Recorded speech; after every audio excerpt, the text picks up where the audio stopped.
Hey, it's a busy week in web video, so it's time for another edition of Hacking TV. First, Microsoft is getting back into the video box business. Then BuzzFeed is saying, show me the money, and that means, of course, more video. Meanwhile, over at Facebook, they are writing off $500 million that they spent buying a video ad tech company. And at Verizon, the CEO admits that the Go 90 launch may be a little overhyped. I'm Steve Rosenbaum. And I'm Saul Hansel. And this is Hacking TV. Greetings, Saul. Greetings from the new improved studio here in Montclair, New Jersey, half a mile from the old one with 4 times the bandwidth. So last weekend I was traveling and I ended up landing in Seattle, and I had this very strange feeling as I got to the gate, which was, are they going to frisk me and say, I'm sorry, sir, but you're in Seattle, you're in Microsoft territory. You've just got way too many Apple devices on you. You're going to have to leave some of them behind. Well, back in the era of Bill Gates, that might well have happened.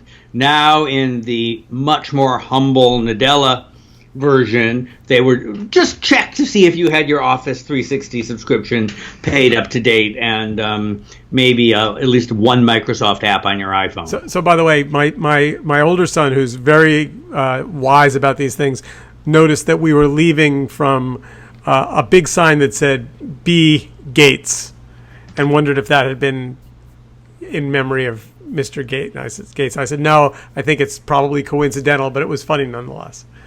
But it does bring us to a Microsoft story, which is they seem to be, still in the game, if not maybe that current. They're building a box.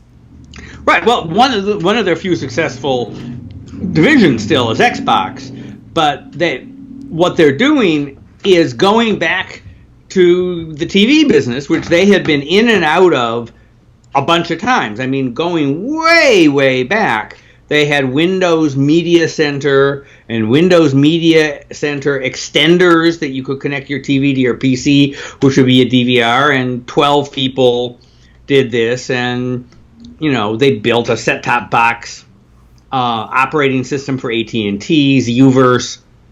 And then, as Apple TV was chugging along in Roku, a couple years ago, there were rumors they were going to come out with a $100 set-top box. They never did, but the latest set of reports says, they're dusting off the plans and they're going to come out with an Xbox TV set-top box, as if we need another thing besides Fire TV and Chromecast and so on. And just so I understand, right, they're thinking that you're going to just take your Roku and throw it under the bus and buy an Xbox TV? I mean, is that really... there are presumably... the Xbox has an installed base in the tens of millions. So maybe there is some brand loyalty there. There are actually a fair number of people who use their Xbox primarily to watch Netflix on. And so maybe there is a little market, but they need something new and different for anyone to pay any attention to them. Yeah, I think the box space is pretty crowded, and by the way, and we were talking about this before we started the podcast, a little blurry where the box space ends and the OTT space begins. There's a PlayStation service that we've talked about on the show before that I guess I wrongly thought was a box-based service, and then you actually did the research, and it turns out, no, you can pretty much use it on anything. So Sony, injured but still a conglomerate, understands that the internet gives them a chance to have direct distribution, right? So they make movies and TV shows, but they don't own cable networks or TV stations or anything. So they started a cable substitute. I think they were maybe the first of the alternative cable bundles. They came out very expensive, $60 a month for a whole bunch of channels. This is PlayStation View, for those of you PlayStation playing. View, which you can use on your PlayStation, either a PS3 or PS4, but you can also use on a Fire TV, on your iPad or iPhone, not Apple TV. But so, by the way, this is a new trend. This naming non-physical services out, and it's like Slingbox TV, which you don't need the Slingbox to use, or PlayStation View, which you don't need a PlayStation to use. Like, do they not think customers may be confused by Maybe this? we need Maytag TV. Sorry. You do not need a dishwasher to watch television on Maytag TV. That's So, and there's some news this week. PlayStation, I don't know how many subscribers they've got. I don't see a lot of marketing for it. But what they Sony is big and has relationships. And so they've actually cut deals with a whole bunch of local TV stations so that they can actually say, all right, buy this thing. It's cable over the internet, and it actually includes the networks. And I mean, it's spotty each market. They have a different set of affiliates because they've got to go negotiate all these rights. So here's where I think we should reach out to the audience. If you are a PlayStation View customer and you'd like to come on the show and talk about your experience with it, or either email us or tweet us or send us a carrier pigeon, we're hackers@hackingtv.news, and we would love to hear from you. And we'd love to. Same thing, by the way, if you are a subscriber to Sling TV. No, but you know what? I'm not necessarily interested in beating on Sling TV. I want to be. Okay. I don't think there is a subscriber to PlayStation View, is my theory. Either in our listening audience or in any. I have not met a human being in captivity that has ever used this service. Okay. And if I were being the diligent experimenter for this team, I would sign up for it. But $29 a month. Even a 1 month to have to cancel it, I'm not sure I have the mental bandwidth to do it. And well, they're on the iTunes store. They have 236 reviews with a 2.5-star rating, and so 236 people have at least tried the free trial. With a 2.5-star rating, though. That's like terrible. Yes, indeed. That's like not a good thing. It's not a good thing, no. And I am pulling up as we speak because we can multitask here. Sling TV has 2,000 ratings. Better, which is better. And a 2-star rating. So Sling TV has a lower rating than PlayStation View. But... Just by a lot more people. Just so long as we're doing this, put Roku in there and see what comes up. Well, Roku I'm wouldn't kidding. have it's a box. It's not the same thing. Right. But who knows? Right. But moving on, let's transition to chapter 2 and the BuzzFeed story that we teased at the top of the show. What do we think's going on at BuzzFeed? Well, there's two cross currents, and there's a very interesting story. So Dylan Byers moved from Politico to CNN Money, which with Brian Stelter is actually building up pretty damn good media coverage, and actually has, an interesting piece trying to ask the question, so what's up with BuzzFeed News in the overall BuzzFeed conglomerate, right? So BuzzFeed takes the world by storm with listicles and quizzes, which Gilligan's Island cast member are you and all of that stuff. But then they hire Ben Smith of Politico. They build up, a decent little news operation. Jonah Peretti talks about how news is an important part of the mix for prestige and for doing good. And then we're now in a world where text is a lot less important, and video's where the money is. And they have Z Frank and a whole bunch of other people doing BuzzFeed videos and all those things we talked about last week or the week before, the little silly cooking videos that are all over Facebook Live. And in that world, is the news like even less important than it was? They've admitted that they're not growing the way they had been. And they brought in somebody from Z Frank's operation to help rethink news videos as opposed to everything else they do. But it's really an open question. Well, Because Vice kind of has it wrapped up at the moment. I mean, Vice is killing it. Well, no, Vice is killing it from a Millennial selling stock point of view. I don't actually think anybody watches Vice, the Vice News stuff. But it doesn't matter because their business is not viewers, it's owners and ad agencies. Right, I mean, they sell stock and ads. They don't care about views. A little cynical, but not. Hold on one second. I gotta silence this ad that's playing. All right, there we go. We're back. Wait, hold on. We may have buried the lead there. You really think no one watches Vice? I don't know that I mean, they do, half an hour of stories about the Ukraine.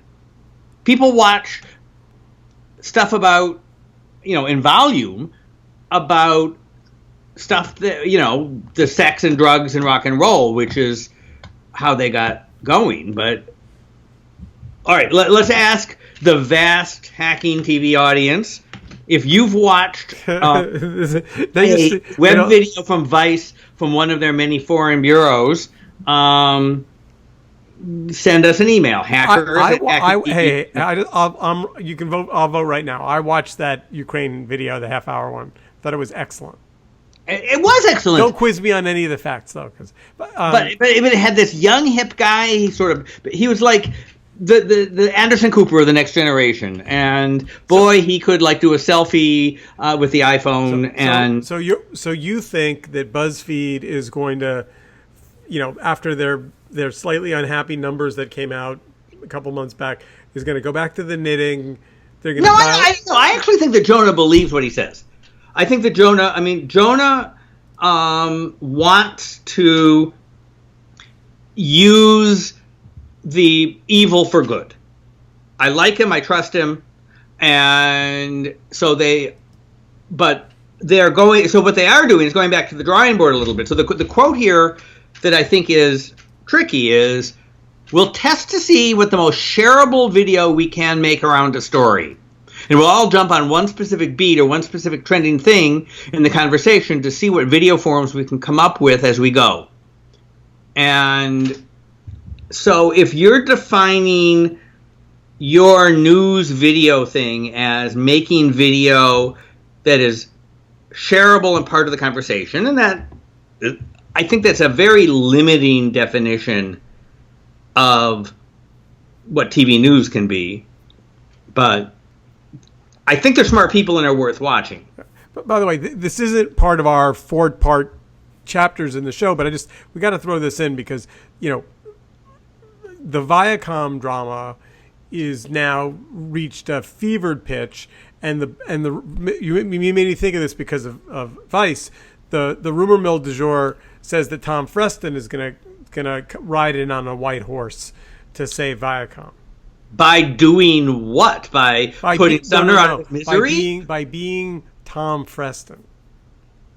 I mean, you need to know that I've met him once or twice. What does being Tom Freston, mean in the middle of King Lear?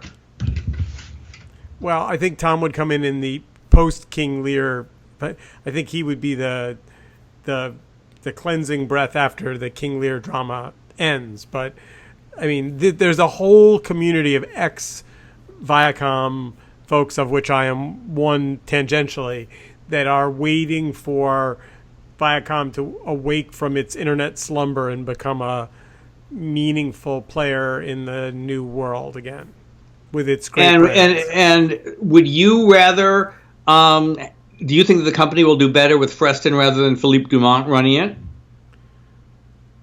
Well, I mean, you're presuming that Philippe Dumont has been running it. I mean, it doesn't sound. I mean, Sumner can't speak, so there's a limit to how much running you can do if you're in bed and you're 94 and you haven't been able to actually speak for 2 years.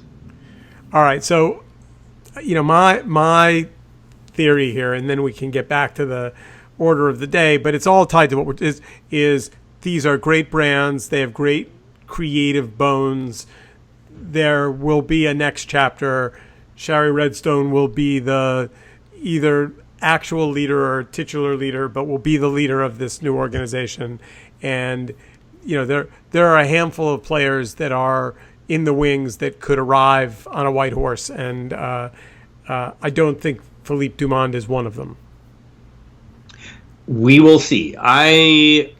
We will. I'm not so sure that those brands that they own, are necessarily the strongest brands in the new world, with the exception of Star Trek. Well, no, I mean they're not, in part because they've been left anyway. But speaking of big companies that make mistakes from time to time, I think that Facebook's decision to pull the plug on $500 million is interesting. You weren't as fascinated by it as I was.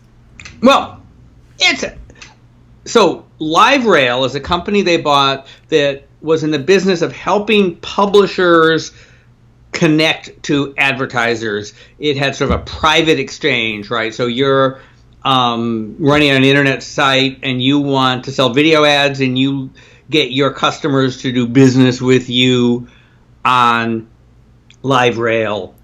It's one of those things that if everybody's happy, it's a nice little business.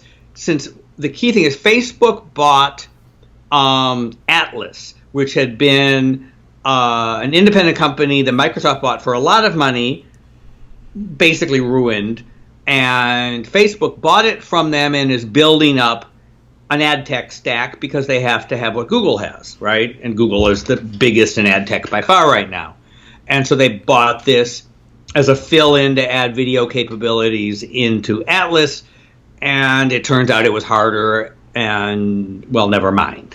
But the question, which we don't know the answer to, is, never mind, we're out of the publisher ad tech business, or we're just going to build it ourselves? No, they're building themselves, and they have what do they call Facebook Audience Network, which is working very well. So if you are and it's a mobile only network. So if you have a mobile app or a mobile website, you can have Facebook sell ads for you. And the thing that they do that makes it very powerful for publishers is it's like a little extra checkbox when you're buying ads on Facebook. And since Facebook is selling, the last year sold $17 billion worth of ads, they're funneling a fair bit of business to these other websites. So that's working. Other stuff they're doing. Atlas, I think, is a little bit, overall a work in progress. This is the equivalent of what AOL did with Adapt TV. Well, Atlas is the equivalent of DoubleClick, but I'm sorry. I'm back to LiveRail for a second. LiveRail, I don't know Adapt TV. It was a video ad network, ad tech network. It was the ad video piece of the stack. Okay, and everybody has their own nuances in this ad tech business, and so look, one of Mark's mantras is move fast, break things, right? They have a shitload of money and they're spending it. I mean, I still am not sure about whether spending $16 billion on WhatsApp makes any sense at all, but for a company that spends $16 billion on WhatsApp, $500 million on some ad tech thing is smaller. They still wish they bought Snapchat, boy. Did they have the opportunity? I thought Snapchat said no. Well, they did say no. They said I still think that will go down in internet history as one of those great moments where Mark Zuckerberg shows up with a checkbook and they say, "Yeah, never mind. We're gonna go it alone." That they just raised $1.8 billion. Right. That the even better, when you list the things that didn't go right for Yahoo, the fact that Yahoo could have bought Google and chickened out, and Yahoo then could have bought Facebook and chickened out. Right. Those are two interesting deals that didn't get done. But not on Marissa's watch, to be fair. No. She probably could have sold for more than she's going to sell for now. A flip side, by the way, to the Facebook So live rail's closing, but there's another story kicking around. This is showing how much ad inventory is moving on Instagram, and they're just filling the thing up with video ads, and advertisers seem to be happy, and so you can cover a lot of losses on your ad tech if you actually have own properties that are used by hundreds of millions of people that people will buy ads on, right? That's so paint me in the dumb category here. I mean, I'm an Instagram user. I put photos up there. I comment on them, but don't think I've ever seen an Instagram ad. Well, do you spend much time just aimlessly flipping through all the feeds you subscribe to? That's a trick question because it seems pejorative. You're saying all Instagram users are aimless? I'm sorry. Do you eagerly see what the feeds you subscribe to have in their updates?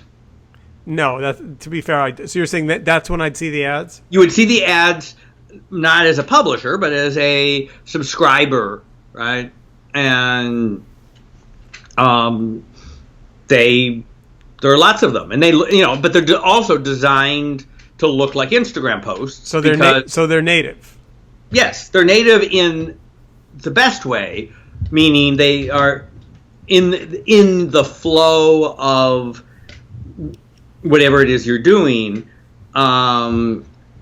I don't think that I'm not sure people assume that Instagram posts have any editorial integrity. Sometimes people talk about native advertising as being, deceitful advertorials, and deceitful advertorials are bad. So it's worth pointing out that Sheryl Sandberg on their first quarter earnings call noted that video ads take the place of another ad in the news feed, so not all revenue is incremental. Right, but what that absolutely, I mean, they have this very complicated vision that you should only pay for advertising when you actually get more sales, so you can actually hook your cash register up to your advertising and bid an amount that basically says, every time I sell a fleece sweater because of this ad, I'm going to pay you $20. It's a very interesting, not fully built out yet vision. Well, it's a particular kind of advertising. It's advertising that's tied specifically to action. And right. Well, you can pick whatever action. You can pick an action that says, "I want them to listen to my podcast. I want them to, but again, email list." But the reason why that's fundamentally unfair, advertisers would say, is attribution becomes the issue. So, let's say I see one ad for, whatever, Barnes & Noble, and then I see another ad for Barnes & Noble, and then I see a third ad for Barnes & Noble, and I click on it, and I buy a book. Those first two ads, which, helped kind of lubricate me to be a customer, are getting no credit. Yes. Attribution is one of those great philosophical questions that we need monasteries filled with monks to think about for centuries. Well, I'm not an advertising agency person, but let me pretend to be one for the purposes of this podcast for a moment. If part of what advertising is supposed to do is make you feel something about a brand, not necessarily have to buy something, to feel warmth or feel love or feel excitement, the minute that everything becomes a direct response ad, it's like, buy this thing, buy this pack of gum, buy this box of cereal. Am I clicking on the Cheerios television ad to buy a box of cereal? Probably not, because I'm not at the supermarket. But it still helps make me feel something about Cheerios. Absolutely. The way you might do that in a more sample-based thing is you say, we're going to pick some group of people, and we're going to show half of them the Cheerios ad and half of them not the Cheerios ad, and presumably on average both groups saw the same number of Cheerios ads in all the other media. And so if the ones that also saw the ad on Facebook buy more Cheerios than the ones that didn't, that incremental lift, theoretically, with a lot of methodological something or another, could be attributed to Facebook. So we're glad that Facebook is thinking big thoughts. I'm surprised that they shut down LiveRail. I thought LiveRail, I had friends that worked there, and I thought it was kind of a good business and, doing interesting things. Most acquisitions get screwed up by the owner. I mean, list the big acquisitions, by Microsoft and Google and AOL and all these others, and a couple of them work out sometimes really well, and most of them get written off. Well, and some of it's cultural, right? I mean, you're used to being three guys in a card table doing a startup, and all of a sudden you're in a company that's got HR and, all kinds of rules and all kinds of, drug testing and all kinds of stuff that you didn't expect to have. And, the culture of startups often don't fit well into their big acquirers. Speaking of acquisitions, I thought you were speaking of drug testing. The acquirer who got acquired, the AOL gets swallowed by the phone company, and there's a bunch of stuff that out about Verizon. Did I tell you last week about the marketing guy who came to install my FiOS because they're on strike? But that's the big news for Verizon, is that the strike has been settled, and the installers will be going back to work, and I think, although I have no data to back this up, that clears the way for Verizon to buy Yahoo. Why would Verizon not have been able to buy Yahoo when the guys who climb poles in the Northeast were on strike? Because it just was going to be terrible optics. We have the money to buy internet assets, but we're going to let our poor, underpaid, struggling pole climbers remain poor and underpaid. It just I think it was going to muck up the transaction. I think they just needed one. Look. First of all, they wanted the strike settled anyway. I mean, it's not like they were doing a strike breaker move. They had some disagreement, and they were trying to get it done.